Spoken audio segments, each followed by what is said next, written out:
रुको, एक सेकेंड रुको। सोचो तुम्हारे घर में एक बच्चा है, 5 साल से पढ़ रहा है। सुबह 4 बजे उठता है, रात को 1 बजे सोता है। पापा ने लोन लिया है, माँ ने अपने जेवर गिरवी रखी है। घर में एक ही बात होती है, बेटा बस एक बार निकल जा। वो बच्चा एग्जाम देने जाता है और जब वो एग्जाम दे रहा होता है, कुछ लोग पहले से ही आंसर याद करके बैठे हुए होते हैं 30 लाख देके। ये कोई फिल्म नहीं है, ये 2024 का सच है और 2026 का भी। आज मैं तुम्हें पूरा डेटा दूंगा, पूरी कहानी दूंगा। और सीधा सवाल जो कोई नहीं पूछ रहा, नीट इंडिया का सबसे बड़ा मेडिकल एंट्रेंस एग्जाम है। एनटीए यानी नेशनल टेस्टिंग एजेंसी कंडक्ट कराती है इसको। 22 लाख बच्चे देते हैं हर साल। एमबीबीएस की सीट है मात्र 1 लाख के आसपास। मतलब सिस्टम ने पहले से डिसाइड कर रखा है कि 21 लाख फेल होंगे। ये कोई बग नहीं है, ये फीचर है। और इस पूरी प्रोसेस में कोचिंग इंडस्ट्री कोटा, जयपुर, हैदराबाद 58,000 करोड़ कमा रही है हर साल। उन्हें चाहिए कि एग्जाम मुश्किल रहे, उन्हें चाहिए कि बच्चे बार बार फेल हो, उन्हें चाहिए कि पेरेंट्स डिस्परेट रहे, क्योंकि जितना डिस्परेट पेरेंट्स उतनी बड़ी फी।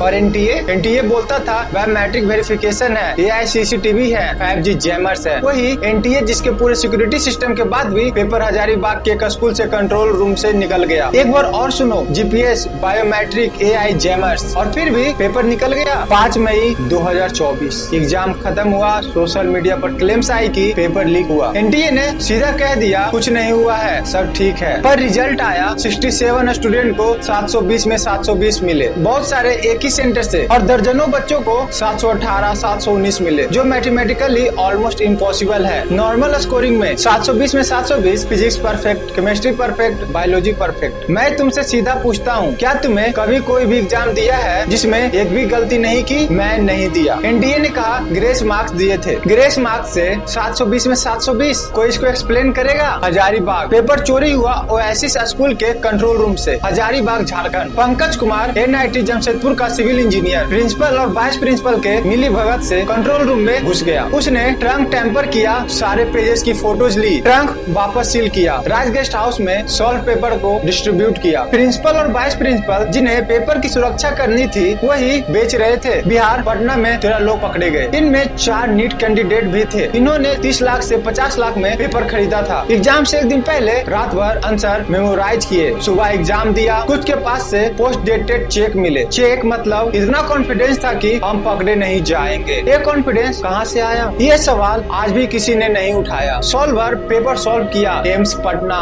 रिम्स रांची और भारतपुर के एमबीबीएस स्टूडेंट ने। डॉक्टर बनने वाले लोगों ने भी इन्हें विलन नहीं बोला। मैं पूछ रहा हूँ, सिस्टम ने इन्हें यहाँ तक कौन पहुँचा दिया? क्या इन पर भी इतना ही प्रेशर था? मास्टरमाइंड मेन एक्यूज्ड संजीव मुखिया 1 साल तक सीबीआई से भागता रहा। अप्रैल 2025 में पकड़ा गया। सीबीआई इंडिया की सबसे बड़ी इन्वेस्टिगेशन एजेंसी। एक आदमी 1 साल। मैं सिर्फ ये पूछ रहा हूँ, क्या कोई था जो उसे प्रोटेक्ट कर रहा था? कोई कनेक्शन? सवाल तो बनता है। सुप्रीम कोर्ट ने एग्जाम कैंसिल करने से मना कर दिया, बोला नेशनल वाइड सिस्टेमेटिक ब्रेच का कोई प्रूफ नहीं है। 24 लाख लोगों का एग्जाम कैंसिल करना तब भी होगा जब क्लियरली प्रूव हो। ठीक है, कोर्ट का अपना लॉजिक है, लेकिन उस बच्चे का क्या होगा जो सेंटर पर था जहां लीक हुआ? जिसने ऑनेस्टली पढ़ा उसने तो फेयर एग्जाम नहीं दिया ना। उसके लिए क्या किया? सीबीआई ने 155 स्टूडेंट को आइडेंटिफाई किया जिन्हें डायरेक्टली फायदा हुआ। सिर्फ 2 दिन में 570 से ज्यादा मार्क्स लाए। बाकी 153 एवरेज मार्क्स। पेपर लीकर भी कुछ खास नहीं कर पाए, और जो ऑनेस्टली पढ़ा था वो बराबर की लाइन में खड़े रहा उसके साथ। 2024 के बाद सब ने बोला अब नहीं होगा। क्या नया कानून आएगा? एनटीए पर प्रेशर पड़ा, कमेटी बनी, सब अच्छा बोला गया। 3 मई 2026 फिर एग्जाम हुआ। एग्जाम के बाद पता चला कि गेस्ट पेपर पहले से ही सर्कुलेट हो रहा था, जिसमें 140 से ज्यादा क्वेश्चन एक्चुअल पेपर से मैच कर रहे थे। बायोलॉजी और केमिस्ट्री के 150 क्वेश्चन में 120 क्वेश्चन मैच किए। 120 आउट ऑफ 150। कोई मुझे बताएगा 120 क्वेश्चन इत्तेफाक से मैच कैसे हो सकते हैं? कैसे बिका? 20,000 से 2 लाख में बिक रहा था। एग्जाम की रात तक 30,000 में कॉपी अवेलेबल थी। एक ऑर्गेनाइज मार्केट चल रही थी, बायर्स थे, सेलर थे, रेट्स की डिलीवरी थी। सिर्फ एनटीए को पता नहीं था। नेटवर्क कम से कम 45 लोग महाराष्ट्र, केरल, हरियाणा, बिहार, राजस्थान, उत्तराखंड में mastermind career counsellor Rakesh Kumar Dehradun से पकड़ा गया। नासिक से मेडिकल स्टूडेंट शुभम खैरनर, उसने फिजिकल कॉपी ली और सॉफ्ट कॉपी हरियाणा फॉरवर्ड की। 106 टेलीग्राम चैनल्स, 16 इंस्टाग्राम चैनल्स, सब पब्लिक चल रहे थे। 106 टेलीग्राम चैनल्स पब्लिक में, और एनटीए को पता नहीं था। Exam cancel. एनटीए ने नीट यूजी 2026 कैंसिल कर दिया। 22 लाख बच्चों का एग्जाम एक प्रेस रिलीज में खत्म। एग्जाम एग्जाम होगा, डेट्स बाद में बताए जाएंगे, बस इतना ही। अब मैं सीधे सवाल करता हूँ, जवाब नहीं आएगा मुझे पता है, फिर भी पूछूंगा। पहला सवाल गवर्नमेंट से